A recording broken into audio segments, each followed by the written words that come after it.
जब आप CA foundation की प्रिपरेशन कर रहे थे, माइंड में गोल होता है कि यार अपने को इसी अटेम्प्ट में क्लियर करना है एनी हाउ। अभी जो लास्ट में वर्ड है ना एनी हाउ, सर गोल बड़ा सिंपल है। हमारे पास 4 पेपर हैं, accounts, business law, quantitative aptitude and business economics. First of all आपको ये बहुत क्लियर होना चाहिए कि आप ऑन द रैंक के इंटरव्यूज देख के इन्फ्लुएंस नहीं हो। सबसे पहले क्लैरिटी ऑफ थॉट ये आ ही जाना चाहिए। सेकंड लेवल पे एक स्पेसिफिक एक्चुअल एक गोल नोट करिए। आपको पता होना चाहिए यार अपने को इस अटेम्प्ट में, एग्जाम्पल के लिए आप जैन 26 के लिए जा रहे हो, तो एक बहुत स्पेसिफिक क्लियर गोल होना चाहिए। आप लॉ पढ़ते हो, आप बोलते हो नहीं, उसमें क्लैरिटी ऑफ थॉट होना चाहिए, क्लैरिटी ऑफ गोल होना चाहिए, क्लैरिटी ऑफ एग्रीमेंट होना चाहिए, होता है ना। तो आपको क्लैरिटी होनी चाहिए भाई साहब इतने मार्क्स तो चाहिए। अब आप एग्जाम्पल लेते, मान लिया आपने बोला 280 नंबर चाहिए। 280 नंबर में क्या है कि इंडिविजुअल भी पास हो जाओगे, एग्रीगेट भी पास हो जाओगे, नंबर भी बेहतरीन है। ये प्राइमरी गोल है। 280 नंबर जब हिट किया, अब 300 के ऊपर सोचो, अब वो हिट हो गया, 320 350 ऐसे करते जाओ, कोई दिक्कत नहीं है। जैसा समझते हैं प्राइमरी गोल सेट किया सर, 280 मार्क्स तो अपने को चाहिए ही चाहिए। सर पहला प्रश्न ये मन में आया कि जब गोल सेट हुआ, अब प्रश्न आया कि कैसे करेंगे। वाई क्लियर है कि इंडिविजुअल सब्जेक्ट भी पास करेंगे, एग्रीगेट भी पास करेंगे, जैन 26 डन हो जाएगा, चेकलिस्ट से बाहर चले जाएंगे, मस्त मजे आएंगे। प्रश्न ये अब कैसे करेंगे, हाउ। तो बड़ा सिंपल है, हमारे पास 4 सब्जेक्ट है।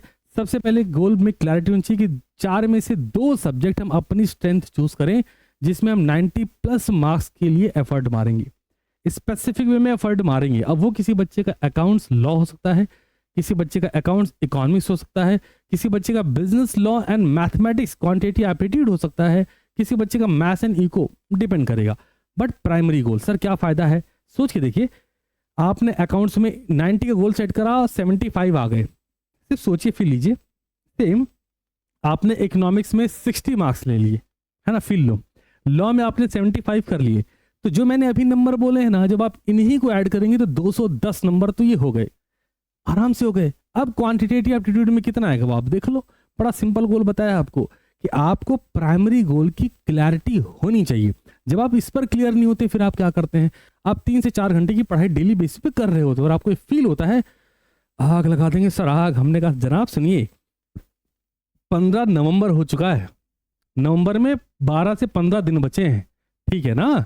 दिसंबर में 31 दिन बचे हैं, टेक्निकली जनवरी के भी 5 दिन उठा लो आप, तो आपके पास जो पूरे दिन बचे हुए हैं ना, वो 50 दिन है सही मायने में। आप अगर मेरे से पूछना चाहें कि सर क्या इतने में दिन में हो जाएगा, तो मैं बोलूंगा सबसे पहले अपने आप से पूछो कि क्या हो जाएगा, और अगर हो जाएगा तो फुल प्रूफ प्लान बनाओ। मैंने आपको स्टडी प्लान दिया था 0 to 350 मार्क्स का, याद होगा। वहां पे मैंने आपको क्लियरली बोला कि 12 घंटे को प्लान कैसे करना है। फिर मैंने आपको रिजल्ट प्लानर दिया, जहां पर मैंने अकाउंट को स्पेसिफिकली डे वाइज टारगेट करा, जिसमें संडे आपकी मौज भी थी। अगर आप उस तरीके से जाएं तो आपके दिन में मिनिमम स्टडी लेक्चर को देखते हुए 8 से 10 घंटे की निकलेगी। इफेक्टिव स्टडी की बात कर रहा हूं मैं। और अगर ऐसा कोई बच्चा कर रहा है, मैं गारंटी ले सकता हूं कि वो 250 से 280 नंबर के बीच आराम से फिट बैठेगा। ये वो बच्चा है जिसको मैंने बताया, वो 10-15 दिन से मुझे फॉलो कर रहा है।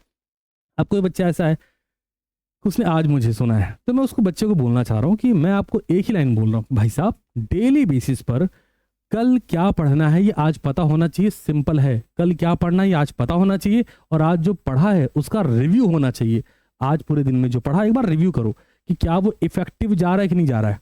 आप एक ही क्वेश्चन लेके 3 घंटे बैठे, इसको इफेक्टिव स्टडी नहीं करते। उस एक क्वेश्चन में जो एडजस्टमेंट, जो ट्रांजिशन, जो स्टेटमेंट नहीं समझ में आ रहा उसको लिख लो, बात खत्म करो, छोड़ो उस क्वेश्चन को, आगे बढ़ जाओ। अब उसी क्वेश्चन पे जूझे जा रहे हैं कि नहीं क्यों नहीं आ रहा है, कंसेप्ट पॉलिश करने की जरूरत है, क्लैरिटी ऑफ थॉट डालो। मैथ प्रैक्टिस का सब्जेक्ट है, लेक्चर देख के नहीं आएगा, बैठो क्वेश्चंस लगाओ। एक बार कंसेप्ट देख लिया, बैठने की जरूरत है, सो दैट क्वेश्चन प्रैक्टिस करे जाएं। और मैं इसको थोड़ा समराइज कर देता हूँ। गोल सेट करिए, क्लियर गोल करिए कि किस सब्जेक्ट में कितने मार्क्स चाहिए। और अगर आप एक रिपीटर हैं, मार्क माई वर्ड, अपनी मार्कशीट का जीरोक्स निकलवाइए। जो नंबर आए थे जिसमें तुम फेल हो, उसके सामने अब जो आपकी एक्सपेक्टेशंस हैं वो नंबर लिखिए। आपको तो अपने बारे में पता है ना दोस्त, वो नंबर लिखिए। आपसे बेहतर कोई नहीं जान सकता कि आप किस सब्जेक्ट में कितने नंबर अचीव कर सकते हैं। और क्योंकि एक रिजल्ट में अनसक्सेसफुल लिखा हुआ है, रिजल्ट में तो रियलिटी होता है, रिजल्ट इज रियलिटी ना। तो पता है कि यार अकाउंट में 45 आए, हाथ रूह दोनों कांपेगी 90 नंबर लिखने में कि दुगुना नंबर। लॉ में तो यार 38 आए हैं, कलीजा कांपेगा 80 नंबर लिखने में। बट अगर आपने लिखा हर बच्चे को अपना अपना पता होगा, तो बच्चा अपने हिसाब से उसी सब्जेक्ट के आगे वो मार्क्स लिखे जो वो एक्सपेक्ट कर रहा है। फिर अपनी जो प्रिपरेशन अभी तक करते हैं इनको एक बार क्रॉस चेक करिए, क्या जो डिजायर्ड गोल है उसके लिए वो एफर्ट रियलिस्टिक है। अगर है शाबाशी, खुद को दीजिए। अगर नहीं है, अभी मौका है, 50 दिन है, तुम सच में कर सकते हो। मैं ये होप तुम्हें दे रहा हूं, होप इज स्टिल अलाइव, तुम सच में कर सकते हो। बस 2 बातों का ध्यान, पूरा दिन रिव्यू किया जाए, अगला दिन प्लान किया जाए, और अगर तुम ये कर पा रहे हो, यकीन मानो तुम सीए फाउंडेशन जैन 2026 को क्लियर कर पा रहे हो। इंस्पाइट ऑफ कि कोई ये बोल दे रहा है, कोई कुछ बोल दे रहा है कि पेपर बहुत टफ आएगा, ये आएगा वो आएगा, फर्क नहीं पड़ता। क्लियर गोल होगा, क्लियर डायरेक्शन होगा, रिव्यू होगा, प्लान होगा और एक्शन लिया जाएगा। बिकॉज नॉलेज से रिजल्ट नहीं आता, नॉलेज के इम्प्लीमेंटेशन से आता है। आई बिलीव कि सीटीसी क्लासेस का एक एक बच्चा इस पर काम पूरी शिद्दत से कर रहा है।